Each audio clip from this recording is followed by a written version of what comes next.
Ladies and gentlemen, welcome back to Buffalo SportsCenter. I am Don, and today we are going to be discussing what the Buffalo Sabres did at the NHL 2024 draft.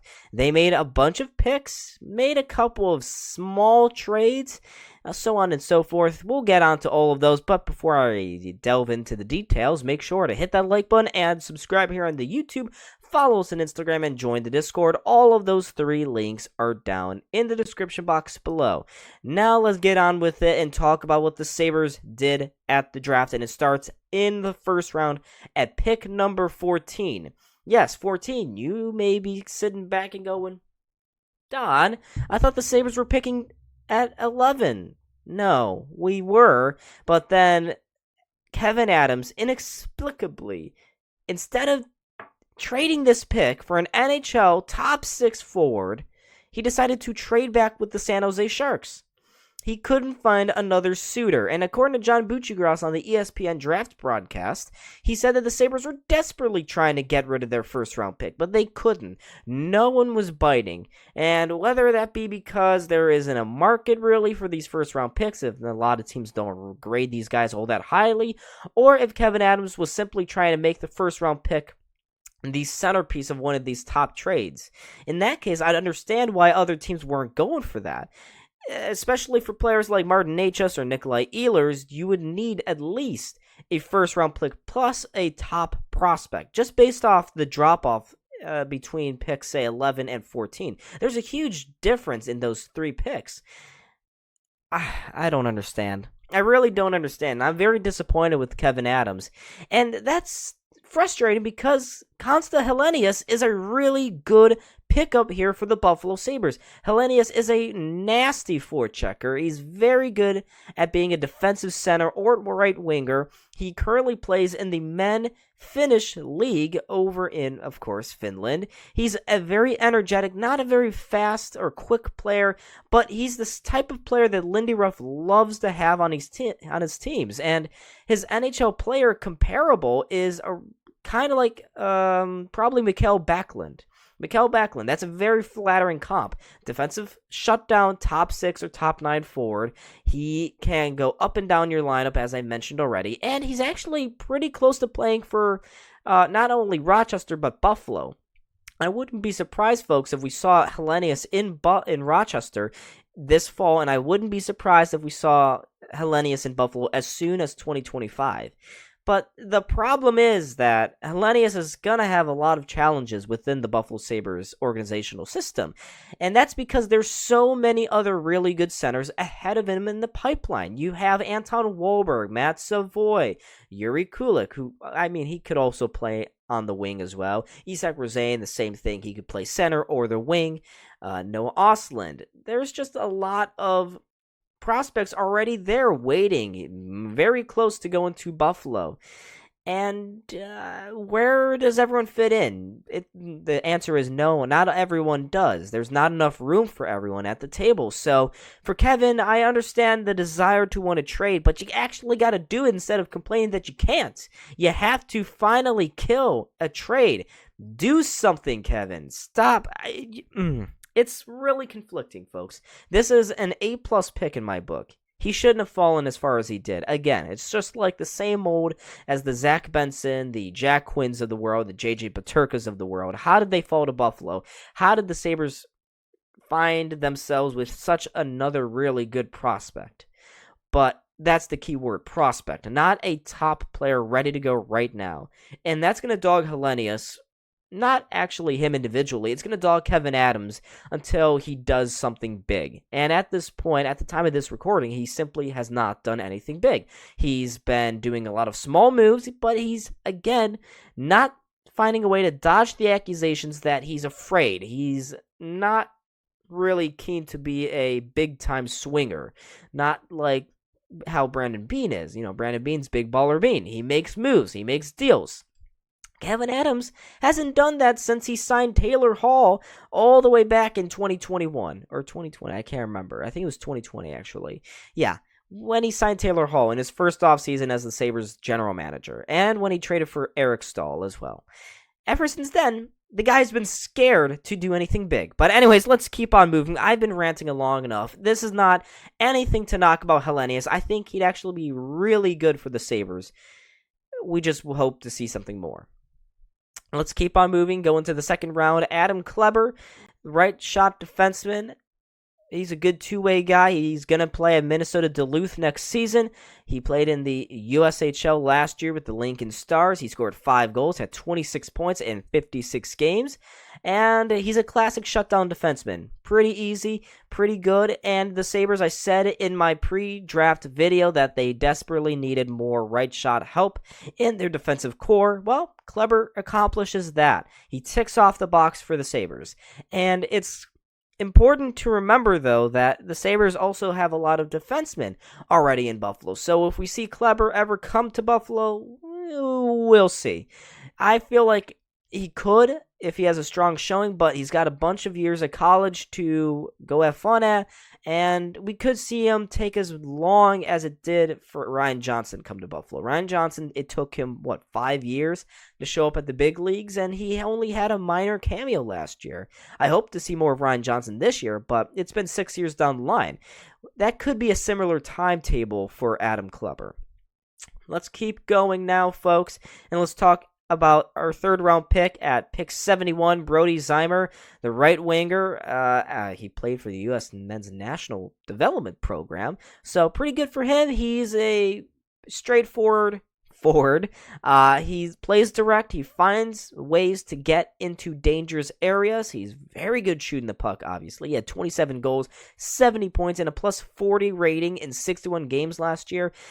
He himself cited his natural NHL player comp to be something like Tyler Toffoli, and we all know Tyler Toffoli. He'll drive to the net. He's not afraid to stand there. He's not afraid to tip pucks, but he's also a really good shooter and effective on the power play.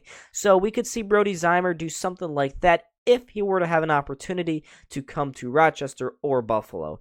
But Brody Zeimer is, again, this is something that I'm going to keep saying over and over again. There's a lot of competition already in the system ahead of him. There's simply too many cooks in the kitchen. But for Zeimer, this is a good floor pick for the Buffalo Sabres. He should be good to see in your training camps. Let's keep on going, folks. The Sabres had a couple of round 4 picks. The first one was Luke Osborne, the defenseman. He played for the Youngstown Phantoms in the USHL last year. He had 8 goals, 23 points and a plus 7 rating, and he plans to finish high school at Youngstown, then make a decision on where he will go to college. That's how young this kid is. And then the Sabres traded back with Winnipeg.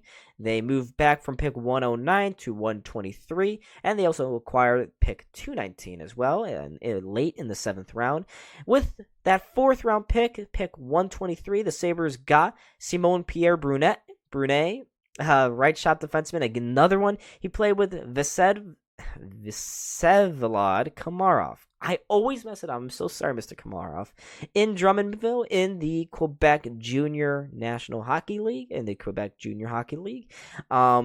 tough for attackers to get through him. He walls them off from high danger opportunities. He's another nice, classic shutdown defenseman here for the Sabres. But yes, he does play with Vsevolod Komarov. Yes, I got it! Yeah! I finally pronounced it correctly. Thank you. Let's keep going towards the bottom of the draft here now for the Buffalo Sabres. In the 6th round, the Sabres acquired yet another defenseman, Patrick Guerrieri, right shot defenseman. And then in round 7, the Sabres got Vasily Zelenov. Nice left winger. He was mocked to go in the 6th round, fell to Buffalo in the 7th at pick 204. He played at RB Salzburg, the same place where JJ Peterka played a bunch of years ago. So that's pretty cool.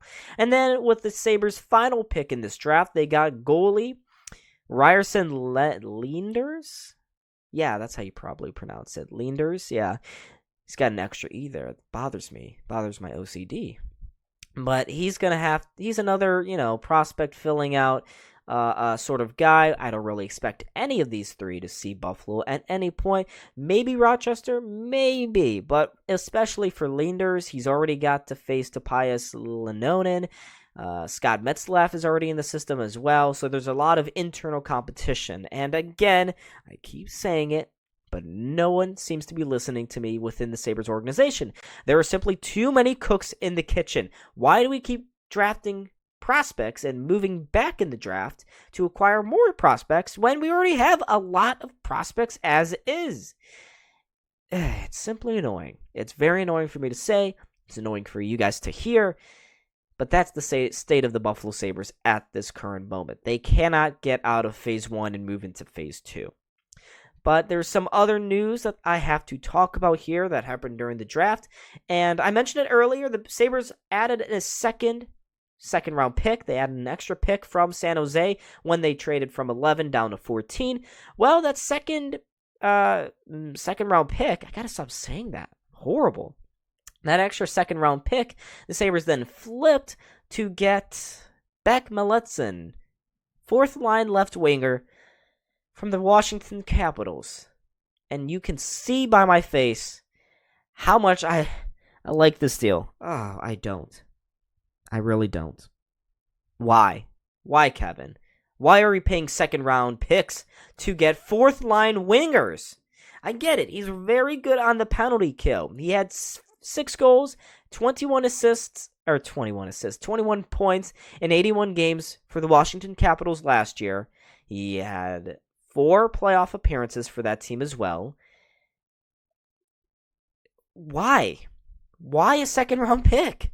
Why are we doing that? On the same day that other GMs around the NHL used second round picks to acquire players like John Marino, a player that was heavily mocked to go to Buffalo. He fit this system perfectly. He played under Lindy Ruff in New Jersey, and Utah acquired a top 4 defenseman for a second round pick. And then Washington acquired Andrew Mangiapane from Calgary, also for only a second round pick. So they're getting 2, and Mangiapane is a good top 9 forward. John Marino is probably going to be a top 4 defenseman in Utah. Yet the best Buffalo can do is get a fourth line winger for a second round pick? What? What are we doing? Kevin, this is not the sort of trades that we're talking about. And not only that, everyone's talking about maybe he can break out for the Sabres. Last year was his breakout. He's 27 this season. He will be 27. Last year, if you look up his statistics, and I'm going to do it right now, just for you guys. If you look up his stats, he has not been a full-time NHLer until this past season. In the past 4 years, he's only been in the NHL for 4 seasons. Last year, he had 21 points in 81 games for the Capitals. The year before, 2 points in 9 games. The year before, 1 goal in 12 games. And then in 2019-2020, 0 points in 3 games. He has not been an NHL regular. He is a probably extra forward to fourth line winger. He is okay at faceoffs. He can play on the penalty kill. He can give out hits, block shots. I don't know. I don't know anymore, folks. I'm just... Kevin, do something. For real. Stop telling us that you're trying to do something, and then you don't do anything except pick up fourth line wingers for second round picks. I don't know. I don't know anymore. And also, the Sabres are finally buying out Jeff Skinner. I haven't mentioned that one yet. They are buying out Jeff Skinner. Kevyn Adams officially announced it after the draft. And with Jeff Skinner and his 30 goals going away, the Sabres better damn well seize upon their new cap space and sign at least 2 high-impact forwards. You need a first-line left winger now. You're still going to need a top 9 third-line center. You cannot put Peyton Krebs there. You cannot put Peyton Krebs on the third line and think that's okay. You just can't. You really simply cannot do that. But Kevyn Adams, I think, is going to find a way to make these next couple of days interesting, stressful, and eventually disappointing. But hey, he can prove me wrong. I hope he proves me wrong. I hope the Sabres up the ante because at this current moment, this team is simply not ready to make the playoffs again. And the drought will continue for another year again. But this was a decent draft. I was done. Yeah, this was a very perplexing video, I know. A lot of complaining, but also some praise here and there. But anyways, folks, make sure to hit that like button and subscribe. Follow us on Instagram, Discord. Of course, subscribe here on the YouTube. Like this video, and check out the video next to me. And I hope to see all of you in the next video. Peace.